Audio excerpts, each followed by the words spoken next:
During the last century, Yorkville has undergone so many changes that it can be hard to keep track of them all. 80 years ago, it was a working-class neighborhood where newly arrived immigrants lived in old Victorian row houses. 60 years ago, it was the center of the Canadian counterculture, Toronto's version of Greenwich Village or Haight-Ashbury. 40 years ago, it was an arty neighborhood where my parents took me to get my hair cut. Today, it's one of the swankiest neighborhoods in Toronto and home to the Mink Mile. In this episode, we will be talking about the history of one of Toronto's most colorful neighborhoods, from the brickmakers to the hippies to that giant rock that they hauled down from the Shield. I'm Adam Weiser. And I'm Grayson Miller. This is Muddy York. Yorkville's location is defined by Yonge and Bloor, which form the eastern and southern boundaries of the neighborhood. Yonge is the most important north-south thoroughfare in Toronto, but Bloor was important for a different reason. Until 1850, there was a toll booth at the Bloor-Yonge intersection, and travelers had to pay a fare for every animal and vehicle heading into or out of the city. This made the land north of Bloor less valuable because anyone living there would have to pay a toll anytime they wanted to travel to Toronto.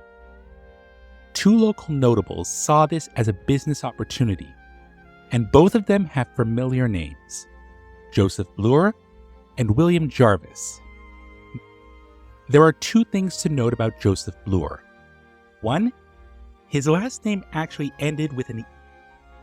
Nobody's sure why the E didn't make it into the street name. And two, an early photograph was taken of him, which we'll be posting online, and he looks as if he is plotting to kill you. In a very real sense, Yorkville was Toronto's first suburb and its first subdivision.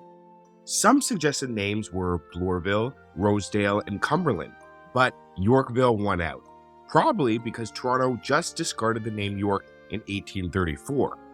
Bloor and Jarvis, now we're talking about the people, not the intersections, bought 4 tracts of land and proceeded to subdivide them into smaller lots along side streets. Bloor moved to Yorkville with his family in 1830 and advertised the communities to others seeking clean suburban air outside the city. Breweries and brickworks were the most important local industries during this period. Yorkville Brickyards was responsible for producing the famous yellow bricks that were used to build local homes.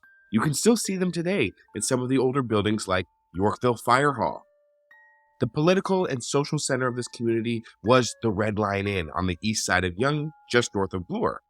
Farmers traveling for market days liked to stay there because it allowed them to travel to and from Toronto in one day, which meant they only had to pay the toll once.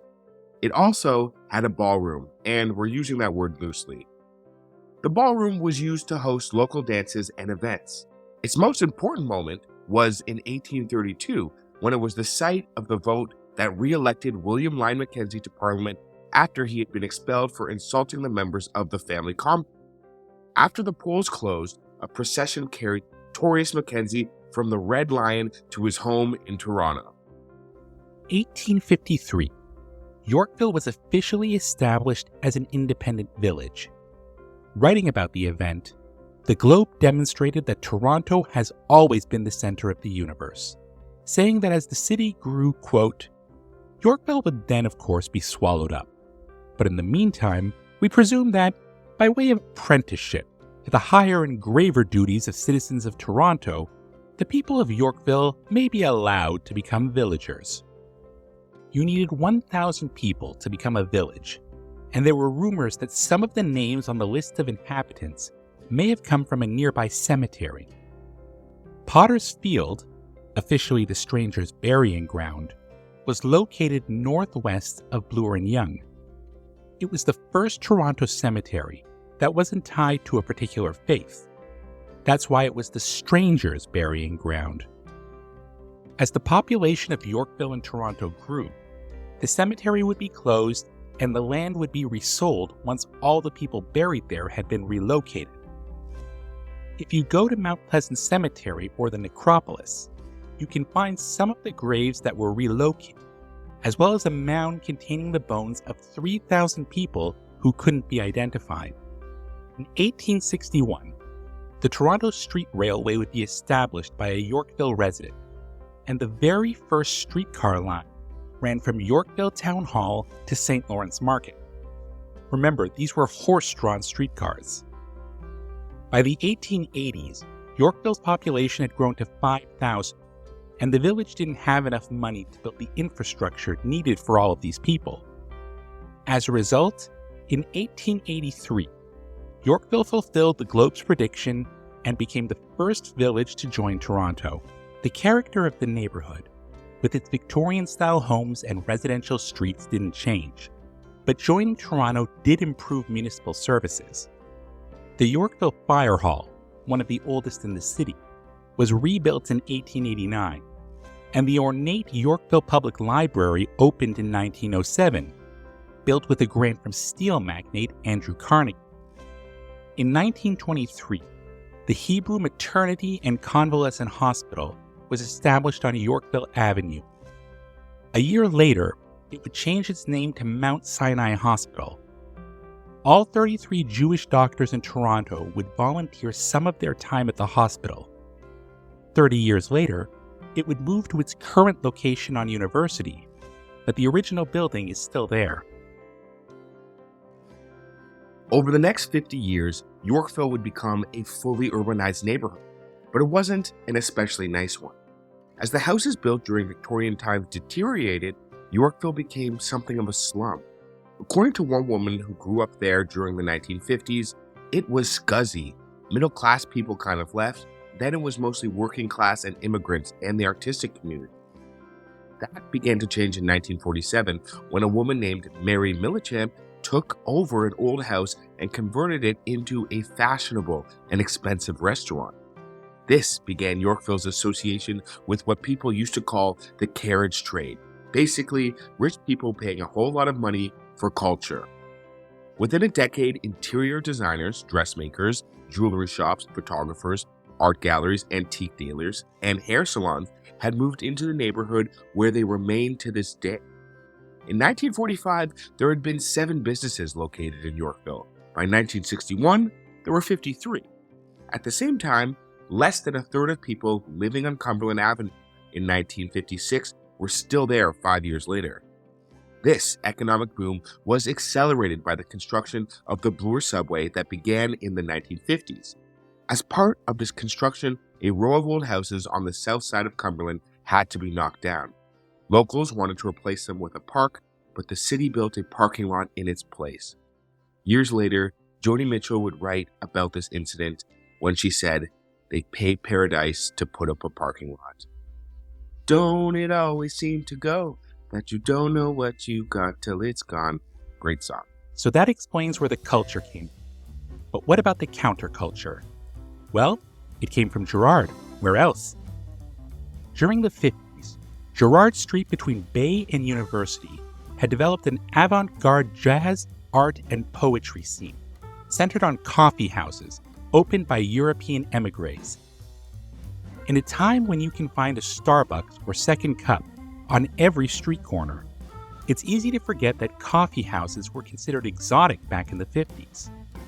Until then, Toronto coffee came in exactly 2 flavors, regular and decaf. These new cafes were serving European drinks, fancy names like espresso and cappuccino. The problem was that the city was expropriating land in this neighborhood to expand Toronto General Hospital. So over time, most of this scene would relocate a couple of kilometers north to Yorkville. Remember, these weren't hippies. They would come later. These were beats, or beatniks as we call them today. As the older Yorkville residents moved out, these young artists moved in. The poor condition of the housing meant that rents weren't too high, and these homes would be subdivided into multiple units, some of them only made up of 1 room. Coffee houses became the center of social life, often set up in old Victorian row houses. Soon to be famous cafes like the Purple Onion and the Half Beat opened in the late 50s. Now, over the course of this episode, you're going to be hearing excerpts from an interview that we conducted with Mel Eisen, one of the co-founders of the Purple Onion. Here is his story about how this soon-to-be famous spot first got started. My friends were going into accountancy, so they were out. They weren't actually in school. They were working. And so we decided, we started an investment club. We made some money and then decided to open up this club. And that's basically how it went.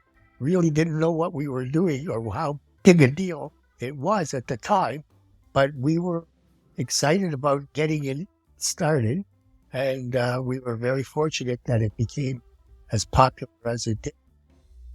The decor was eclectic, and one person said that the Purple Onion looked like a Victorian parlor that was blown up by a gas explosion during a whist drive. Whist is an old card. I had to look that up too.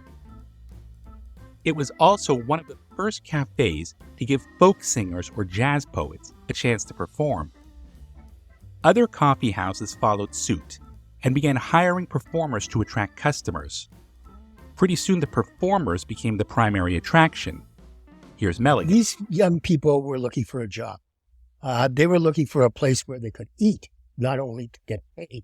So at the beginning, it was almost like a freebie. They came in, they performed, they ate, we became friends. Ian and Sylvia Tyson's, people like that. That's where they got started, not just in my place, but the 2 or 3 other places that were around. And they were just looking for a place to perform. And that was the essence of what we were involved in at the beginning. Later on, it evolved into we pay them. They had specific times that they would come in and play and this and that. But at the beginning, it was a freebie. Nobody was getting paid. Neither were we very much. We're just enough to pay the rent. During this period, a demarcation line developed between the two sides of Yorkville, with the upscale stores located on Cumberland and the coffee houses situated a block north on Yorkville Avenue. 1964 would be a major turning point. This was the year when the hippies began to replace the beats. Now, there's a lot of debate about the differences between these two groups, but here's what we came up with. Beats were an artistic movement that focused on individual expression. Hippies were more of a youth movement that embraced communal living. The most obvious difference was in clothing, with the Beats wearing dark, subdued colors, while the hippies wore bright colors with long hair and beards. Within Yorkville, this change was symbolized by the shift from folk music and jazz to rock and roll. Another big change was that Yorkville itself started to become an attraction. Until then, it was mostly frequented by locals. Now it was developing a reputation, and people were going there specifically to check out the scene. Some of them were adults who wanted to gawk at hippies, but most of them were teenagers looking for the best things: drugs, sex, or action. Yorkville was the place for these teenagers to see and be seen. The people living in Yorkville called themselves villagers. These folks were weekenders. The result was that Yorkville became packed to the gills on weekends, and the roads became almost impassable. Driving through the neighborhood to gawk at the sights in bumper-to-bumper traffic became known as the Yorkville Crawl. John Kay, the frontman for Steppenwolf, used to perform in Yorkville, and he praised it as the isolated oasis of lifestyle and attitude. But he specified that this was only during the week. There was a third group in Yorkville that doesn't get as much attention. These were the greasers. We usually associate greasers with the 50s, but they were still around well into the 60s. They went to Yorkville for the same reason as everyone else, to hang out. The media loved to report on fights between hippies and greasers, but these conflicts were real and typically driven by class differences. Hippies usually came from middle class or upper class families. Greasers were usually working class and frequently immigrants. Hippies not so subtly described themselves as authentic villagers, while the greasers were outsiders. This conflict peaked with an extended brawl in 1966 that broke out on Avenue Road and led to multiple arrests. This was the heyday of Yorkville. with dozens of clubs along Yorkville and Avenue Road fostering a thriving music scene.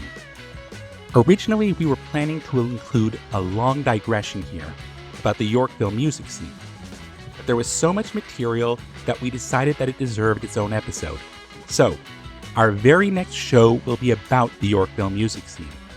Neil Young, Joni Mitchell, Gordon Lightfoot, and Rick James are just some of the people who will be making appearances, so be back in 2 weeks to learn all about it. 1967 is famous as the Summer of Love. That might have been how it started, but it's not how it ended. Things started out with a massive love-in at Queen's Park on Victoria. Leonard Cohen played for the crowd, and Pierre Berton described them as peaceful, naive, and winning. 2 months later, Jefferson Airplane would play a free show at Nathan Phillips Square, followed by a series of concerts at O'Keefe Center featuring them and the Grateful Dead. The final show ended with Airplane, the Dead, and local band Luke and the Apostles jamming on stage together for an hour. Dozens of psychedelic rock bands would form in the weeks following these shows. Even the conservative Toronto Telegram called it a cultural revolution. But the good feelings wouldn't last. We've already mentioned the traffic problems in New York. Crowds and cars fighting for right-of-way on Cumberland and Yorkville Avenue. That summer, a group called the Diggers, modeled on a similar group in San Francisco, organized a 3 a.m. sit-in on Yorkville Avenue to demand that it be turned into a pedestrian mall. The police responded by arresting 46 of the protesters. A week of protests followed at Nathan Phillips Square. Some of the protesters decided that city government wasn't paying enough attention, so they took over a meeting room that was supposed to be hosting a Board of Control meeting. They insisted that the Board of Control sit there listening to a community leader who proceeded to talk for 3 straight hours. It didn't go over well. The city responded by arresting the protest leaders and parking a police van in the middle of Yorkville every weekend to enforce a 10 p.m. curfew for anyone under the age of 18. However, Yorkville wasn't just facing pressure from without. There were also growing problems within the community. For one thing, the drug culture was getting worse. Most of the early drug usage had been limited to pot and the occasional LSD trip, but by the late 1960s, heroin and speed were becoming readily available and serious addictions were increasingly common. One Yorkville resident of 1968 said that most of the villagers spend their day around the village looking for drugs on which they can get high. Bikers had taken a leading role in supplying drugs to the community, and by this time, they were comfortably established. Villagers initially welcomed the bikers as an alternative to the police. One of the musicians who played Yorkville at this time said, hippies romanticized bikers as just another form of culture. People were looking at the style, not the stealing, dope dealing, gang rapes, and all the other shit that these guys were into. The biggest problem was the new outsiders who were coming in to inhabit Yorkville.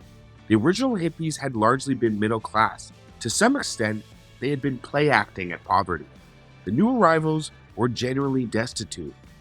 As social activist June Call would put it, they are the children of alcoholics and prostitutes and child beaters. They are the children that no one wanted in the first place. Many of them were already addicts or suffered from mental health issues. They came to find the great hippie utopia, but that was fast disappearing. Here's Mel's take on watching these events unfold. Well, it was inevitable because it was so random, and it was something that nobody really had planned or taken any time to think through and set up in a proper way. So what happened had a lot to do with drugs, had a lot to do with the change in our society, and it was too bad. We felt really bad about that. In 1968, there was a small hepatitis outbreak in Yorkville. A doctor who was upset about the province's lack of interest leaked the story to the press, and the media reaction was absolute hysteria. They described the disease as hippie hepatitis. Villagers, and really anyone with long hair, were now seen as a biohazard.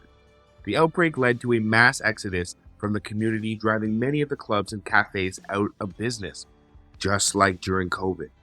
MPP Sillaps had once described Yorkville as a festering sore in the middle of the city. Now, it literally seemed to be true. Many villagers were also drawn away by the opening of Rochdale College at Bloor and Huron.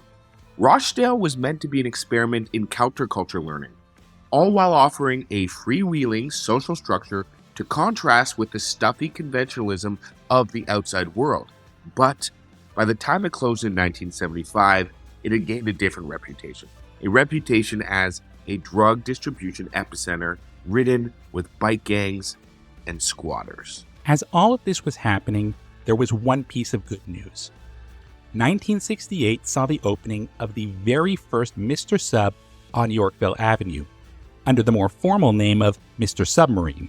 It was so successful that a second one opened just 5 months later. Now, some of you may not think that's that important, but you're wrong. Love me a Mr. Sub. I feel like we should do like an entire episode of Mr. Submarine in Toronto. During this period, a developer named Richard Wookie took a break from helping Han Solo and started buying up lots along Avenue Road, taking advantage of the falling property values. During the 70s, he would knock down the buildings on these lots to build Hazelton Lanes as a high-end designer shopping mall. He would also negotiate the land deal that allowed the Four Seasons Hotel to be built at the west end of Cumberland. 1976 saw the launch of a brand new event in Yorkville, when the first edition of the Festival of Festivals was held at the Windsor Arms Hotel, showing a selection of the best movies from other film festivals, hence the name.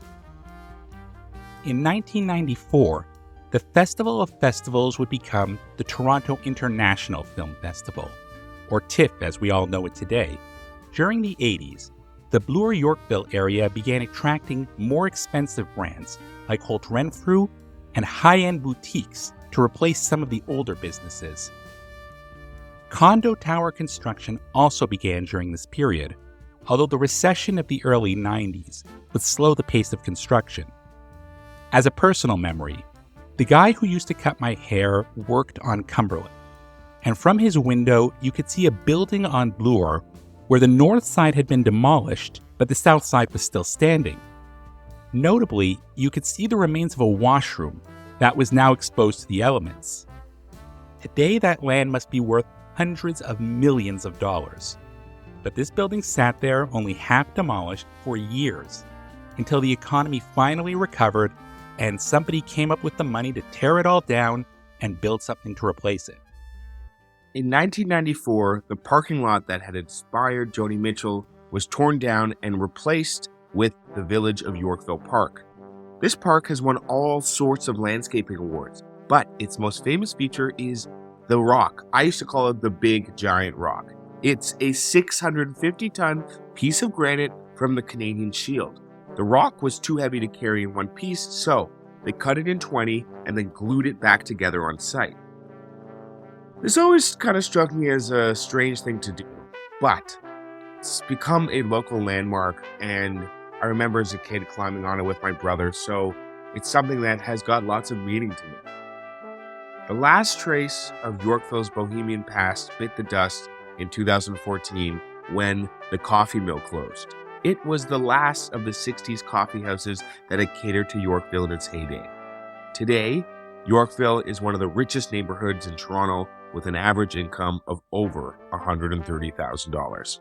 So that's today's episode. We hope you'll be back in 2 weeks to hear about all the music that was made in Yorkville. There are some very famous names, including some ones that you probably didn't know were associated with Toronto. In the meantime, if you'd like to contact us, our email is muddy_york@outlook.com. You can find our Facebook page at Muddy York History, all one word, or you can go to our Twitter feed, which is Toronto_history. Please sign up on Twitter, on Facebook. Please rate us. Please leave comments. Everything you do helps build our brand. Anything to add, Gray? Good night, everybody. Say good night, Iggy.